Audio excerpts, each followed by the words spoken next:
또 해당 신건 상가와 오피스텔로 지어져 가지고 엘리베이터가 3대에 불과하고 출퇴근 시간대에 30분 이상 기다려야 되는 문제가 있다 그래요. 이 보니까 완전히 그냥 저 한번 사진 보면은 1층에서 16층까지 30분 걸린다는 거는 이거는 도저히 있을 수 없는 얘기고 저렇게 또 줄 서서 엘리베이터를 타려고 줄 서 있는 모습도 저는 처음 보는 모습이에요. 네, 제가 직접 공공청사에서. 아침에 현장을 예. 점검도 했는데 실제가 그렇습니다. 실제 20, 30분씩 걸립니까? 제가 아침에 예. 한번 가봤습니다. 그랬더니 그날도 한 20분 걸려야만이 사무실에 들어갈 수 있는 굉장히 상황이었어요. 짜증날 텐데 그거 20분씩 기다리려면은. 네. 예, 수고 많으십니다. 우리 그 5개 광고물 관리법이 시장님 개정이 돼가지고 이 정당 활동에 대해서는 제한 없이 이제 현수막을 개첨할 수 있도록 법이 바뀌었죠. 네. 그러다 보니까 이게 뭐 혐오 내용도 많고 비방 내용이 많을 뿐만 아니라 또 그 설치 장소도 뭐 주요 6교 횡단보도 가로수까지 해가지고 아마 정치 혐오 짜증 시민들로 하여금 짜증을 유발하게 하고 또 교통 안전에도 굉장히 그 위태롭게 하는 등 그런 부작용이 많았죠. 네. 그랬더니 인천시가 이거를 이제 5개 광고물 조례를 개정해가지고 정당 현수막을 지정 게시대만 설치할 수 있게 하고 혐오 및 비방 내용을 담을 수 없게 이렇게 인천시의회에서 개정을 했거든요. 여기에 대한 시민들의 평가는 어떻습니까? 아마도 시민뿐만이 아니라 전국적으로 조사된 결과에다도 압도적으로 우리 국민들은 예. 이 현수막 정비에 대해서 지지하고 있고 또 성원하고 있습니다. 그래서 말씀하신 대로 이 부분이야말로 우리가 정치적인 그 후진성의 민낯을 보여줘서는 안 된다 하는 차원에서 정비를 하고 예. 조례 제정을 통해서 어쨌든 간에 행안부에서 이제 이 조례가 모법에 위반된다 해가지고 가처분 신청했는데 일단은 기각이 됐죠. 네, 집행정지 신청을 했지만은 예. 대법원에서 전원일치로 기각됐습니다. 예, 기각이 됐는데 이거 사실 우리 국회가 해야 될 일인데 우리 인천시가 먼저 선도해줘서 저는 고맙다는 의미로 말씀을 드리는 겁니다.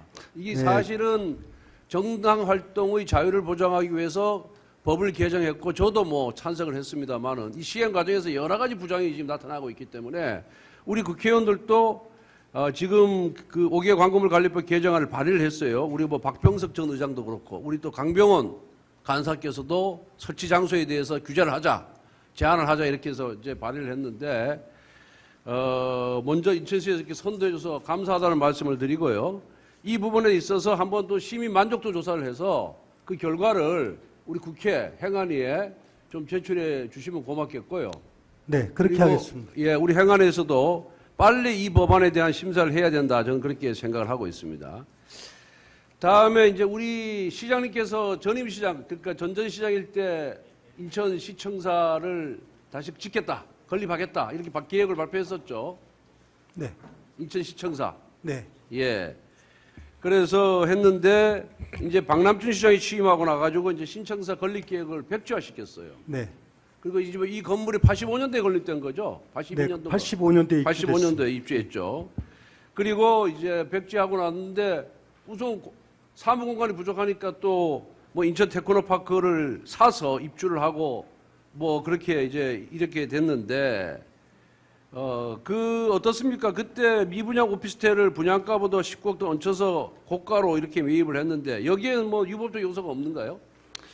우선은 그 청사라고 하는 것은 행정의 안전성, 효율성을 극대화시키고 시민의 행정 서비스를 제공하기 위해서 꼭 필요한 부분인데 예. 인천시 경우 지금 시청 직원이 7,500명이 넘는데 이 본청에 들어와 있는 직원은 1,200명밖에 안 됩니다. 예. 너무나 청사가 부족해서 사실 행정업무를 보기가 어려운 현실이 있어서 민선 6기 때 예. 제가 신청사 계획을 수립했는데 민선 7기에 이게 좌초가 돼서 다시 지금 정부의 투용자 심사를 받아내서 지금 신축을 하고 있고 아니, 지금 그런데 권 의원님 말씀하시는 그 민선 7기의 신청사 구입은 여러 가지 문제가 있는 것이 사실입니다. 우선은 그 청사가 공공청사로 쓰기에 적합하지 않다는 부분. 오피스텔이었죠. 그다음에 매입 과정에서의 문제 예. 이런 부분들이 있는데 내부적으로 조금 뭐 조사는 하고 있습니다. 이 부분에 대해서 좀 철저히 감사해서 우선 오피스텔을 그 사무 용도로 쓴다는 것이 부적절하고요. 그 다음에 매입 가격도 좀 지나치게 많은 것이 아닌가 이런 생각이 듭니다. 그럼 한번 PPT 보면은 또 해당 신건 상가와 오피스텔로 지어져 가지고 엘리베이터가 3대에 불과하고 출퇴근 시간대에 30분 이상 기다려야 되는 문제가 있다 그래요. 이 보니까 완전히 그냥 저 한번 사진 보면은 1층에서 16층까지 30분 걸린다는 거는 이거는 도저히 있을 수 없는 얘기고 저렇게 또 줄 서서 엘리베이터를 타려고 줄 서 있는 모습도 저는 처음 보는 모습이에요. 네, 제가 직접 공공청사에서. 아침에 현장을 점검도 했는데 실제가 그렇습니다. 실제 20, 30분씩 걸립니까? 제가 아침에 예. 한번 가봤습니다. 그랬더니 그날도 한 20분 걸려야만이 사무실에 들어갈 수 그 있는 굉장히 상황이었어요. 짜증날 텐데 그거 20분씩 기다리려면 네. 공무원들이 불만이 대단하게 했어요. 그래서 그런데 그때 지었으면은 예산도 적게 들었을 텐데 새로 질라 그러니까 한 1,100억 원 정도 더 든다면서요. 그렇습니다. 이게 다 그래서 결국 시민들이 부담으로 돌아가는 거 아주 아니에요? 아쉬움이 큽니다. 예. 그 당시 청사가 건립됐다면 아마 지금쯤 입주를 준비할 겁니다. 하여튼 철저한 감사를 통해서 문제점을 발굴하고 시정해 주시기를 부탁드리겠습니다. 네, 그렇게 하겠습니다. 그 인천 그 행정 개편하잖아요. 인천시 말이 군하고 구를 개편하잖아요. 통합시키는 것도 있고 또 분할하는 것도 있고 분리하는 것도 있고 그 취지는 뭡니까? 행정체제 개편 문제는 예. 지금 1995년에 지금 행정체제가 된 이후에 개편이 없었는데요. 행정체제도 결론적으로는 어떻게 해야 하는 것이 행정의 효율성을 통해서 시민의 편의를 제공하고 행정 목적을 달성할 수 있느냐에 초점이 맞춰져야 되지 않겠습니까? 예. 근데 지금 옛날에 그 동구가 인구가 5만 9천 명입니다. 인천에 6만 명 되는 동도 있습니다. 인구가. 이것은 대단히 불합리합니다. 그리고 그 중구 중에서 영종을 빼놓고 4만 5천 명. 이 두 개 구를 합해봐야 10만 4천 명밖에 안 됩니다. 그래서 이거를 통합하는 겁니다. 이거는 굉장히 효율적이고 또 대단히 합리적인 행정체제 개편이고 또 영종은 지역적으로나 모든 부분이 분리되어 있는 예, 알겠습니다. 지역이기 때문에 이것을 분구시키고 또 서구가 인구가 61만 명이 넘어서 이제 곧 70만이 되기 때문에 그러니까 분구시키는 겁니다. 시민들의 동의를 얻어서 잘 개편해 주시기를 부탁드리겠습니다. 시민들도 압도적으로 이 부분에 대해서는 찬성하고 있습니다. 네, 수고하셨습니다. 다음은 서울 강북구 갑의